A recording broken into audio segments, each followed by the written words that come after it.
Bom que você veio. Amém? É bom nós estarmos reunidos, estarmos juntos, nesse ambiente gostoso, louvando ao Senhor. Todos acharam? Amém?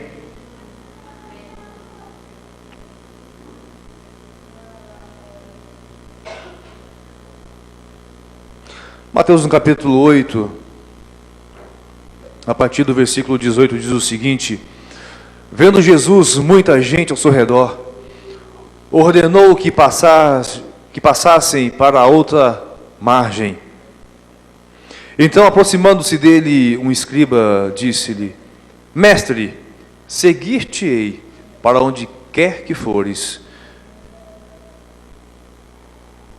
Mas Jesus lhe respondeu: as raposas têm seus covis, e as aves dos céus ninhos, mas o Filho do Homem não tem onde reclinar a cabeça. E outro dos discípulos lhe disse: Senhor, permite-me ir primeiro sepultar o meu pai. Explicou-lhe Jesus: segue-me e deixe aos mortos o sepultar os seus mortos. Amém? Tem uma canção antiga que me veio à mente agora, não sei se você conhece, cantar sem instrumento mesmo, diz o seguinte: ao chegar bem mais perto de Deus, ao chegar bem mais perto de Deus, sentirei tuas mãos me tocarem. Ao chegar bem mais perto de Deus, sentirei como pluma nos ares, sentirei como nuvens a voarem, sentirei suas mãos me tocarem, ao chegar bem mais perto de Deus. Pai, nós estamos diante da Tua palavra nesse instante. Ela, Senhor, é viva porque Teu Espírito faz, ó Deus amado, Tua palavra vivificar em nossas vidas. O Senhor conhece, Pai, cada coração que aqui está. O Senhor conhece cada situação, cada mente, cada pensamento e cada necessidade, Senhor. Que nesse momento, Pai, nós todos aqui possamos estar com os nossos corações abertos, escancarados para aquilo que o Senhor tem para ministrar nossas vidas. Para que assim, Senhor, nós venhamos crescer, venhamos, Senhor, a ter mudança em nossas vidas, venhamos, ó Deus amado, estar em condições de, na Tua presença, diante do Senhor, sermos usados conforme Tu queres. Em nome do Senhor Jesus Cristo, nos abençoa nesse instante. Amém, Senhor. Amém. Podeis assentar.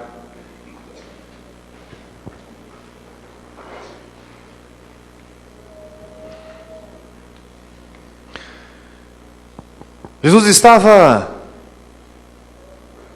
rodeado de multidão, como sempre, onde Ele ia. Nós vemos, certa vez, Jesus tendo que dar uma ordem aos seus discípulos para que eles mesmos alimentassem uma grande multidão. Só de homens, mais de 5.000. Era normal as pessoas seguirem a Jesus.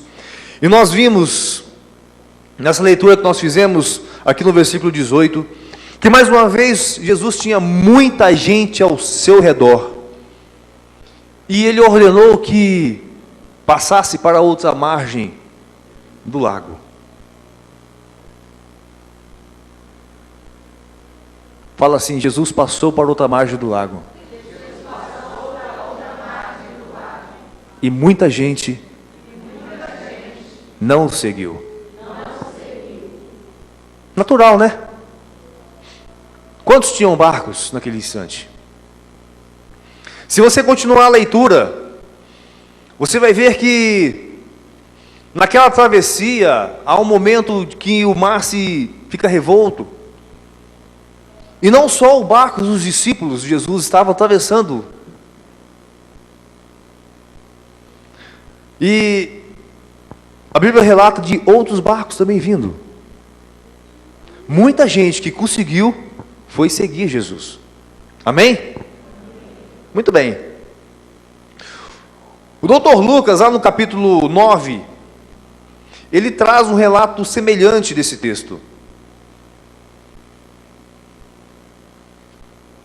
Eu quero ler com você, lá a partir do versículo 57.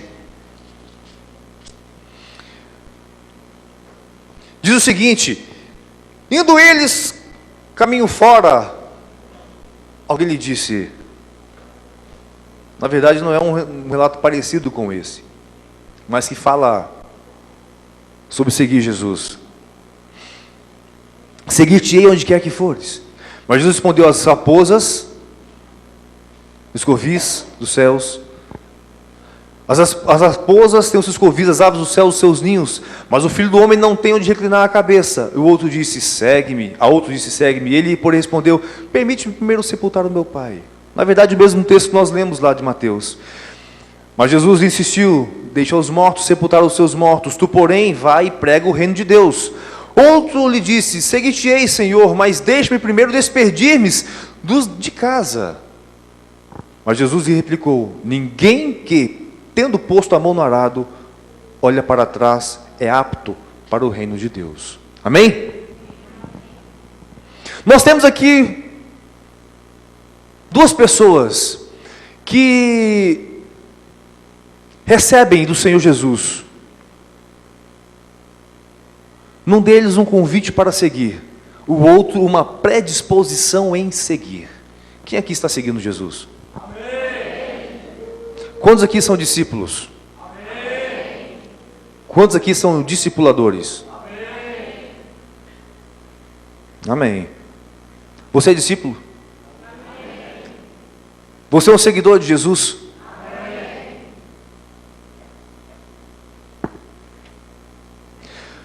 Nós vemos nesse texto algo que você tem que parar para refletir. Primeiro, Jesus, ele está cercado por uma multidão. Olha só, as pessoas iam atrás de Jesus em busca dos milagres, em busca de cura, de uma palavra que Jesus tinha para poder falar, e elas eram abençoadas. Você acredita nisso? Você acredita que aquela multidão que estava junto com Jesus, indo aonde Ele quer que Jesus estivesse, Jesus não ficava simplesmente, não os deixava simplesmente haver navios. Todos eles tinham a palavra de bênção sobre a vida deles. Amém? De repente nós estamos vivendo aqui, como o pastor Lélio acabou de falar, um momento tão gostoso no nosso meio, em que nós estamos sendo também muito abençoados. Nós temos recebido muito da parte de Deus. Nós temos nesse lugar vivido experiências incríveis. Amém? Amém. Você tem vivido experiências incríveis. E porque Deus tem feito algo de extraordinário no nosso meio. Algum tempo atrás nós éramos 30. Hoje nós somos aí uns 130. Amém? Glória a Deus. Mas tem uma coisa: para seguir Jesus, é necessário ter disposição para sair do lugar onde nós estamos. Jesus, ele dá uma ordem: vamos passar para o outro lado da margem. Eu creio que muitos, naquele instante, entristeceram o seu semblante, porque não poderiam atravessar aquele lago. Deixariam, por um momento, de estar na companhia do Senhor Jesus. Mas nós temos o relato de alguém que chega para ele e fala: mestre, seguir-te-ei onde quer que fores. Eu não sei se você concorda comigo, mas nas palavras desse homem, ele não estava simplesmente querendo seguir Jesus. As pessoas simplesmente seguiam Jesus, sem pedir para ele permissão para isso. Muito pelo contrário.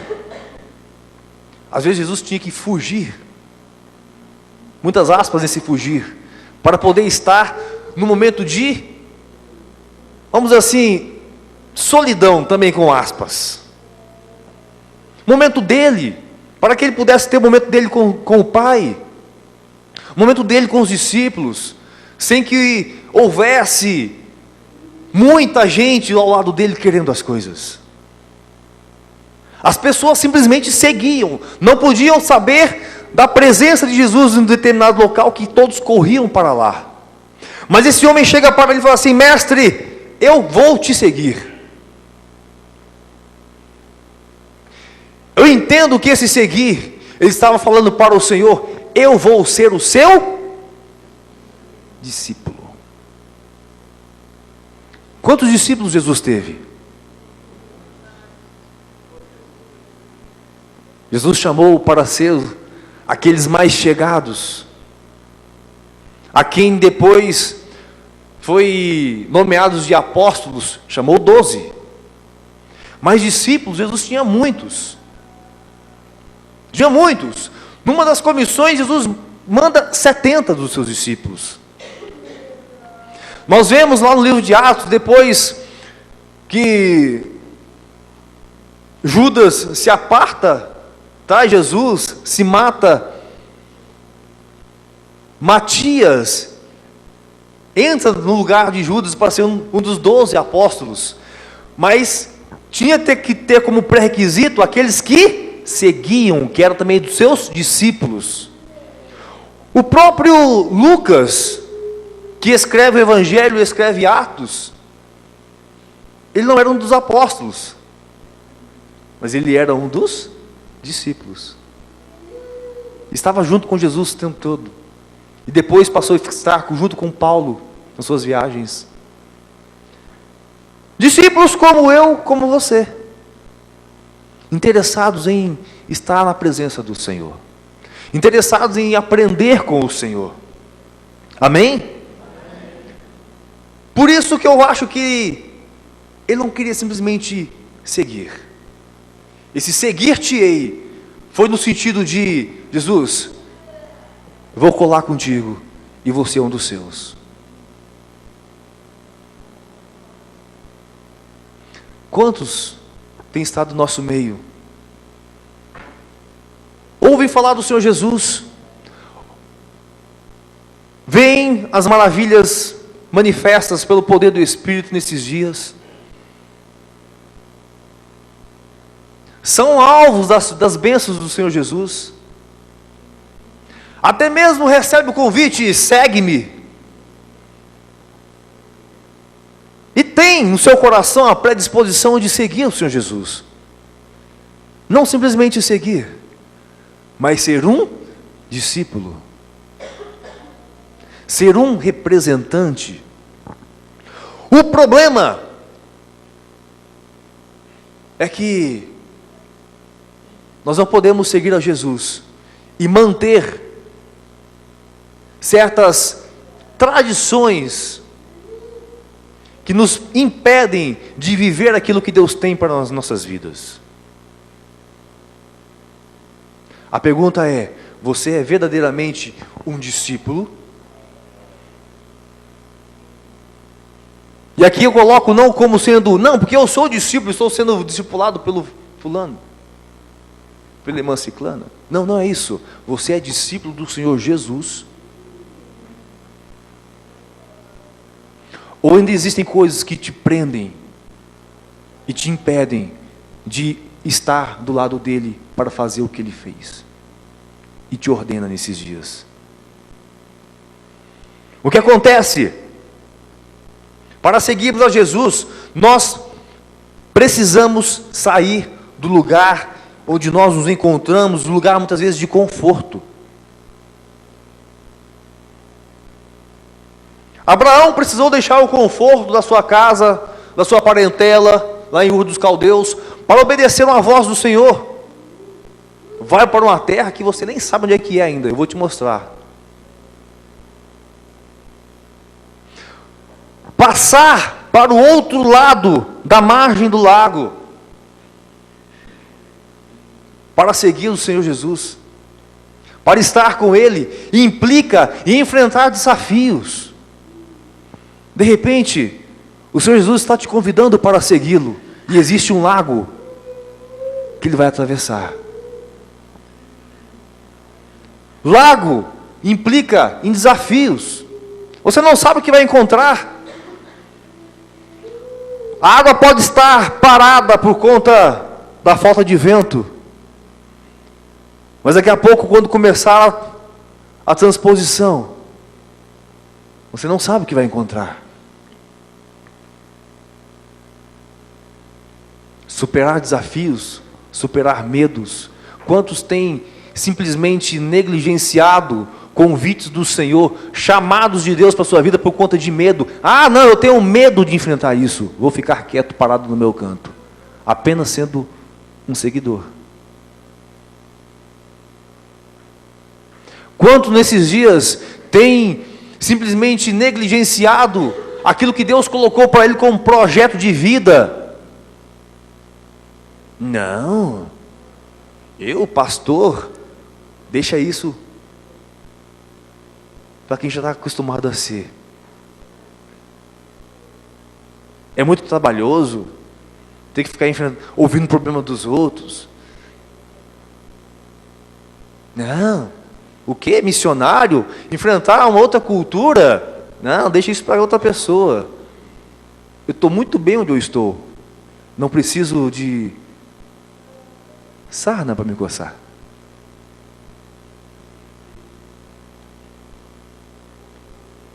Seguir a Jesus implica em você estar disposto a viver o desconhecido.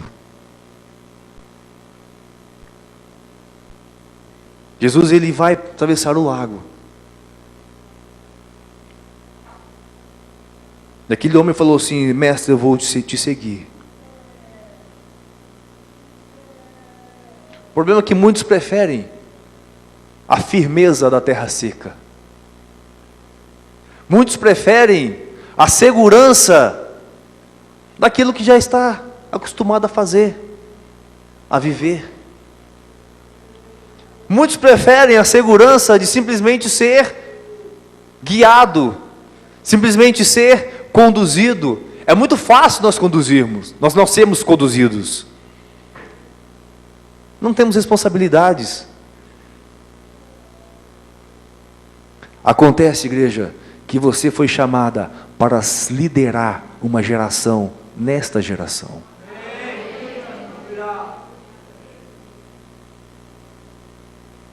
Eu perguntei aqui quantos são discípulos. A igreja toda respondeu amém? Eu não perguntei quantos são crentes. Jesus não mandou ide sair pelo mundo e fazer crentes. Não foi essa a ordem. Ele mandou fazer discípulo. Sabe por quê? Porque o discípulo, daqui a pouco, vai ter os seus discípulos e vai estar liderando pessoas, vai estar cuidando de vidas. Ser simplesmente crente é cômodo, é fácil, é confortável. Eu venho para a igreja, fico na minha cadeirinha, no ar-condicionado, tranquilo, ouço uma palavra, louvo a Deus e vou para casa. Isso é muito pouco para aquilo que Deus quer de você.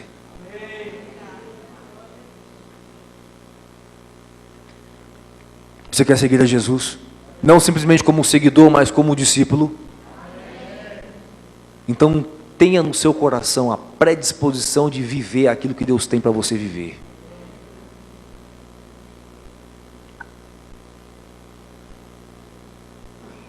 Primeiro ponto. Se está muito confortável a sua posição, Deus vai te tirar dessa posição de conforto. Amém? Amém? Ah, de repente o povo que se calou na igreja.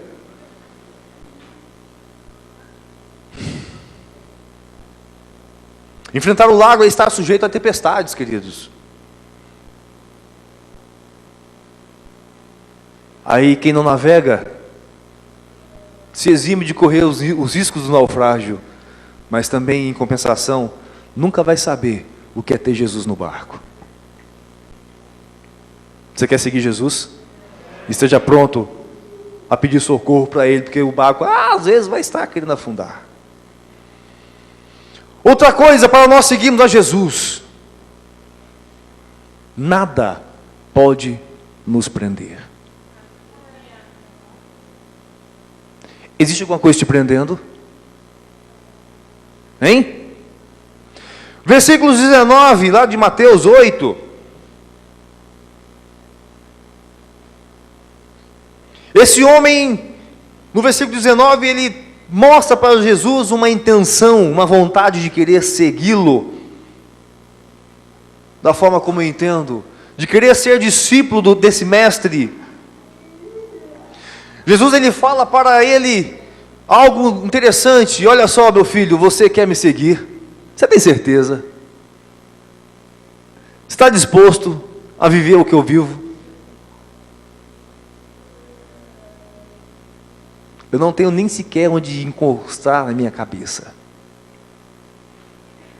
É claro que Jesus estava naquele momento andando de cidade em cidade, falando do evangelho do reino de Deus.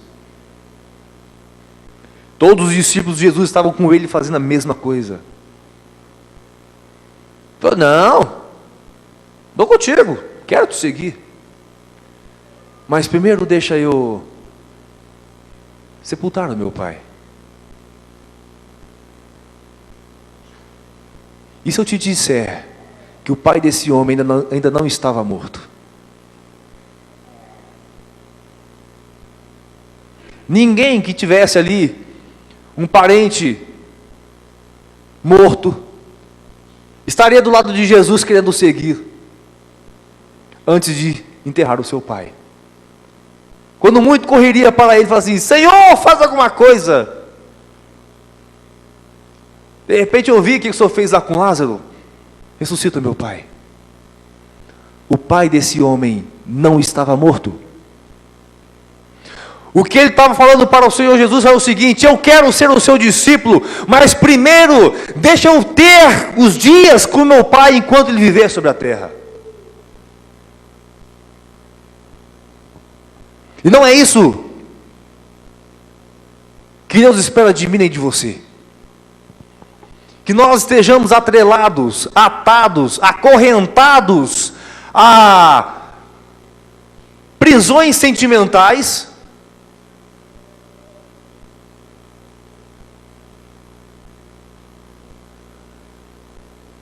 nesse momento em que Ele precisa de mim e de você, para sermos nessa terra representante deles, para salvar uma geração que está indo para o inferno.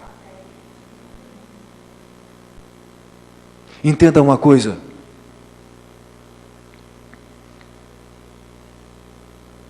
Deus, Ele não quer que você despreze a sua família por conta do trabalho que você vai desempenhar na casa de Deus ou a serviço de Deus. Muito pelo contrário. Aquele que despreza é pior, a Bíblia fala, que o incrédulo, e já se apostatou da fé. Se você vive hoje dentro da igreja, dando preferência muito mais para as questões da igreja, e deixando os da sua casa em situação de dificuldade, você está pecando contra o Senhor.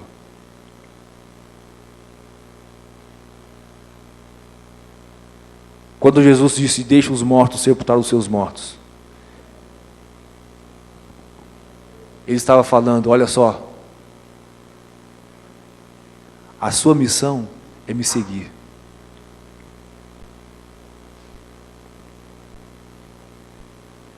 Quando nós ficamos atrelados, atados a questões sentimentais, a ponto de nós não podermos fazer aquilo que Deus tem para nós, nós morremos espiritualmente. Conta-se uma história de uma mulher que recebeu de Deus uma ordem: você vai fazer a minha obra. Falou: Senhor, agora, mas eu acabei de ter um filho, eu preciso primeiro cuidar do meu filho, para depois fazer a tua obra. Passou um tempo, veio de novo a cobrança daquilo que foi colocado sob a sua responsabilidade. Senhor, mas o meu filho agora está entrando na sua fase de adolescência. Eu sei, ele está criado já consegue se virar sozinho, mas eu preciso estar do lado dele. Ele ainda é muito imaturo, vai para a faculdade, daqui a pouco vai casar. Aí sabe o que acontece depois de casa? Senhor, eu sou meu netinho, eu não posso deixar meu netinho quieto, desprezado. Eu primeiro preciso cuidar do meu netinho, para depois fazer a sua obra. E passou-se o tempo, e essa mulher não tinha mais forças para fazer nada. Presa sentimentalmente a pessoas.